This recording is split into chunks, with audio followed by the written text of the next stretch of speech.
So this place is really cool. It's one of the last remaining old growth forests for this area. If you look around, I mean, the trees are just absolutely massive, you know, again, for this area. You know, especially this one here. It's a really old maple, probably 200, 250 years old, which is just wild to think about.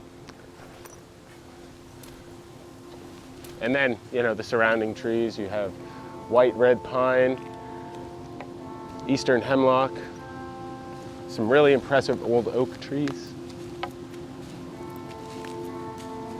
Now, it's a very special place, and you don't see a lot of this nowadays.